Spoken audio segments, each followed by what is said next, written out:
हे भगवान, भले ही आपने मेरी और मेरे पति की आंखें छीन ली, लेकिन ऐसे संस्कारी बेटे देकर आपने हमारा जीवन धन्य कर दिया भगवान। बस ऐसे ही हम पर अपनी कृपा बनाए रखना।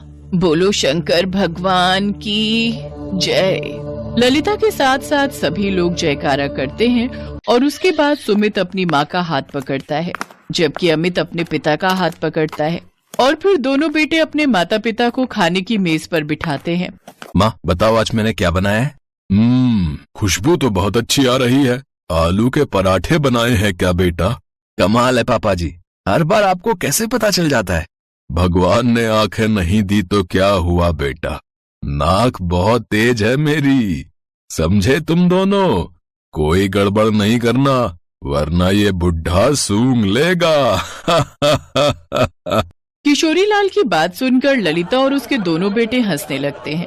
ये कहानी है ललिता और उसके पति किशोरी लाल की, जिनके दो बेटे थे। बड़ा बेटा सुमित और अमित छोटा बेटा था। जब सुमित और अमित छोटे थे तभी एक हादसे में उनके माता पिता की आंखों की रोशनी चली गई थी और तब से ही सुमित और अमित ने घर की सारी जिम्मेदारी अपने कंधों पर ले ली। फिर एक दिन, बस कर बेटा, कितनी देर से पैर दबा रहा है? ओहो, आप तो बस ये बताओ माँ कि कुछ आराम आ रहा है कि नहीं? हाँ बेटा, बहुत आराम आ रहा है। भगवान करे तुझे बहुत ही सुंदर और संस्कारी बहू मिले। मैं खुद ढूंढूंगी तेरे लिए ऐसी बहू। ललिता की बात सुनकर सुमित एकदम खामोश हो गया और फिर ललिता ने उससे पूछा, अरे सुमित, क्या हुआ बेटा, तू एकदम चुप क्यों हो गया? माँ वो आपसे कुछ कहना था। हाँ बोल ना। माँ वो मेरे ऑफिस में ना एक लड़की है, हम दोनों एक दूसरे को बहुत पसंद करते हैं और। अच्छा, क्या नाम है उसका? माँ वो उसका नाम जीनत है। है? मुस्लिम है वो? हाँ माँ, वो मुसलमान है, पर उसके घर में किसी को कोई दिक्कत नहीं है। वो बहुत सुंदर और बहुत ही संस्कारी लड़की है माँ। इतना सुनते ही ललिता ने सुमित के पास से अपने पैर खींच लिए और वो गुस्से में चीख कर बोली, यही संस्कार दिए थे तुझे कि तू एक मुसलमान को इस घर की बहू बनाना चाहता है? पंडितों के घर में मुसलमान बहू लाएगा तू? पर माँ। पर वर कुछ नहीं, वो लड़की कभी इस घर की बहू नहीं बन सकती। माँ वो बहुत अच्छी है, आपकी बहुत सेवा करेगी वो। अरे भाड़ में जाए ऐसी सेवा। तू कान खोलकर सुन ले, तुझे उसी लड़की से शादी करनी होगी जिससे हम कहेंगे। माँ मैं जीनत से वादा कर चुका हूँ। तो ठीक है, फिर अभी निकल जा मेरे घर से, अभी के अभी। मैं मान लूंगी कि मेरा एक ही बेटा है और अगर वो भी ऐसा करेगा तो उसे भी निकाल दूंगी।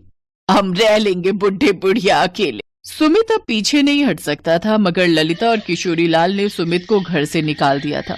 सुमित आंखों में आंसू लिए घर से चला गया और उधर ललिता और किशोरी लाल भी आंखों में आंसू लिए उसके जाते हुए कदमों की आवाज सुनकर रोने लगे।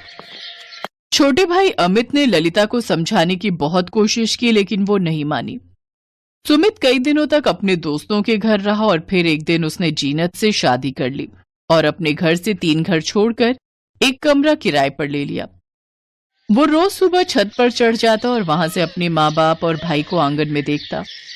ऐसे कुछ और महीने गुजर गए और फिर ललिता ने अमित की भी शादी करा दी। ललिता ने अमित की शादी जिस लड़की से कराई थी वो एक अमीर घर से थी, साथ ही 1 नंबर की घमंडी और नक चढ़ी थी। वक्त बीतता गया और फिर एक दिन, माँ जी कहाँ हो आप?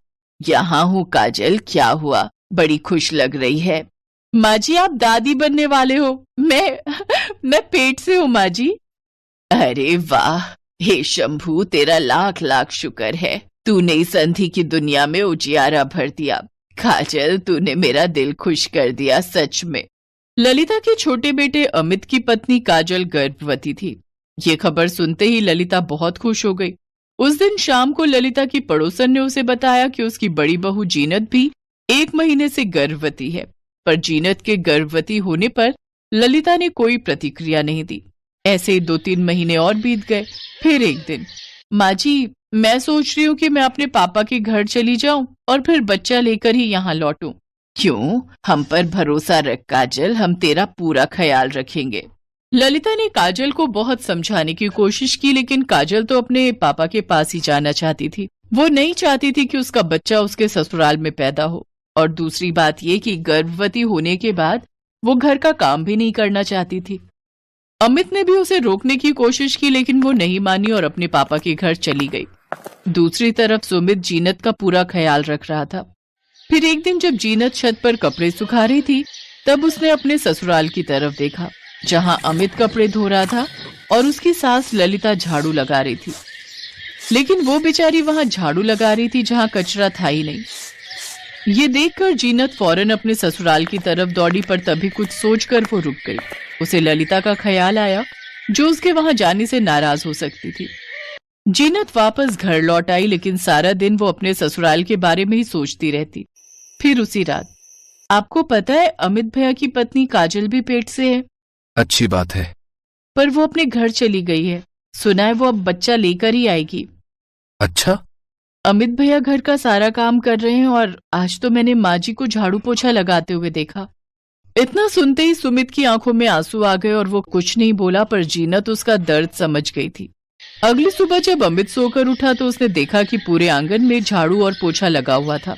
साथ ही उसने देखा कि छत पर किसी ने कपड़े धोकर सुखाने के लिए भी डाल दिए थे। अमित ये सब देखकर हैरान था। फिर वो किचन में नाश्ता बनाने गया तो देखा कि वहां पहले से ही आलू के पराठे बने रखे थे। माँ, आपसे कितनी बार कहा है, मैं हूं तो सही, आपने इतना सारा काम क्यों किया? कौन सा काम?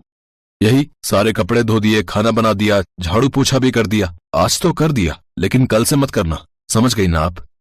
इतना कहकर अमित काम पर निकल गया, लेकिन ललिता गहरी सोच में पड़ गई। उसे समझ में नहीं आ रहा था कि आखिर ये सब हुआ कैसे। अगली सुबह ललिता 4 बजे उठ गई और जाकर आंगन में छिप गई। थोड़ी देर में उसे बर्तनों की धीमी आवाजें आने लगी। आवाज सुनकर वो रसोई की तरफ गई। तभी उसने रसोई में खाना बना रहे शख्स को पकड़ लिया। तुम जीनत हो ना? इतना सुनते ही जीनत जोर जोर से रोने लगी। ललिता ने उसके आंसू पोंछे और उसे गले से लगा लिया। तभी ललिता ने जीनत के पेट पर हाथ रखा और फिर ललिता की आंखों में भी खुशी के आंसू थे। बस यहीं से सारे गिले शिकवे मिटाकर ललिता ने जीनत और सुमित को वापस अपना लिया और एक बार फिर पूरा परिवार एक हो गया।